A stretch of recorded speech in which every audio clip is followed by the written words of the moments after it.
Prime news में आप सभी का स्वागत अभिनंदन है। बात करेंगे रीवा के संजय गांधी हॉस्पिटल की। जिस तरह से छिंदवाड़ा में 24 मौतें हुई थी, उसको लेके रीवा जागा। रीवा जागने से पहले संजय गांधी में भी हमेशा चेक किया जाता था दवाइयों को। आज तक इस तरह की दवाइयों से संजय गांधी में कभी कुछ ऐसा मामला नहीं आया, लेकिन छिंदवाड़ा के बाद जिस तरह का मामला आया है, तो आज ही हम पूछते हैं अधीक्षक संजय गांधी से, राहुल मिश्रा जी से। सर, सबसे पहले सवाल ये, छिंदवाड़ा की मौत बच्चों की आपने देखा, उसके बाद फिर क्या निर्णय लिया और किस तरह की जांचें चालू करी, क्योंकि अमानक पाई गई कफ सिरप तो कौन सी और किस तरह की?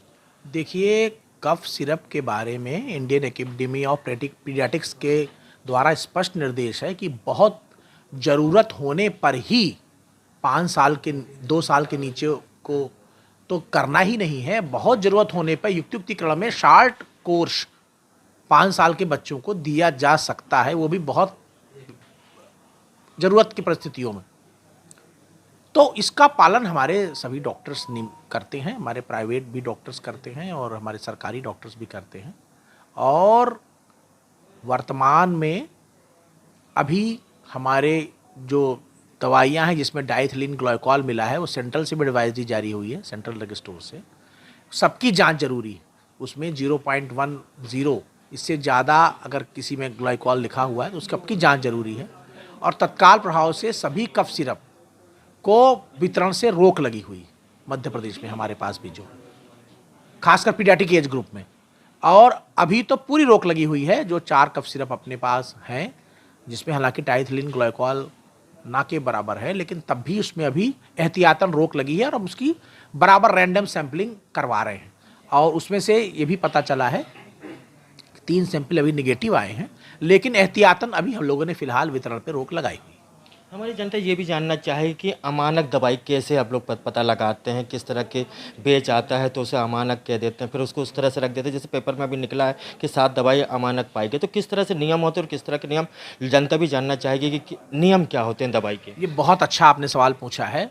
और मैं आपको बताऊं कि अमानक दवाइयों की सैंपलिंग या दवाइयों की सैंपलिंग, अमानक मत बोलिए, अभी दवाइयों की सैंपलिंग एक रूटीन प्रक्रिया है।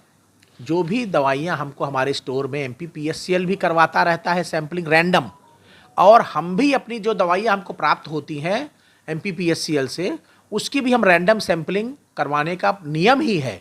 उसमें कोई चूक होने का सवाल ही नहीं उठता, क्योंकि वो प्रक्रिया है।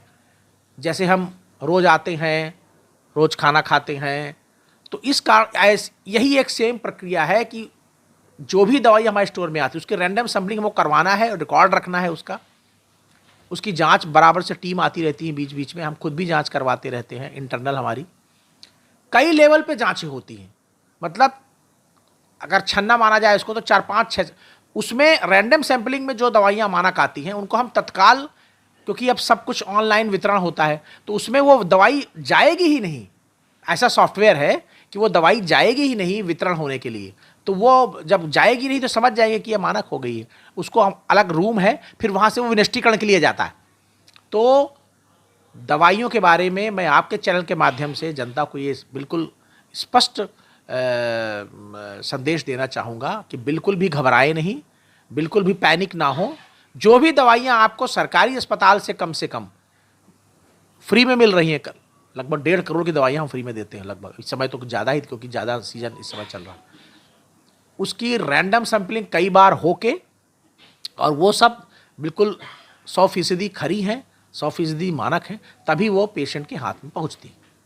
आपने देखा, अध्यक्ष राहुल मिश्रा जी ने बताया कि दवाई 6 जगह से चल के आपके पास आती है, तब जाके हम आपको दवाई देते हैं। तो ऐसे कुछ सवाल हुए जो आपको बिल्कुल निश्चित तौर से अधीक्षक साहब ने बता दिया है कि दवाई में आप घबराइए नहीं, दवाई सरकारी है लेकिन मानक है, आप खा सकते हैं और अपने मरीज़ को ठीक कर सकते हैं। ऐसे ही बातों को ध्यान में रखते हुए प्राइम न्यूज़ हमेशा आपके पास रहेगा। आइए अनिल सर।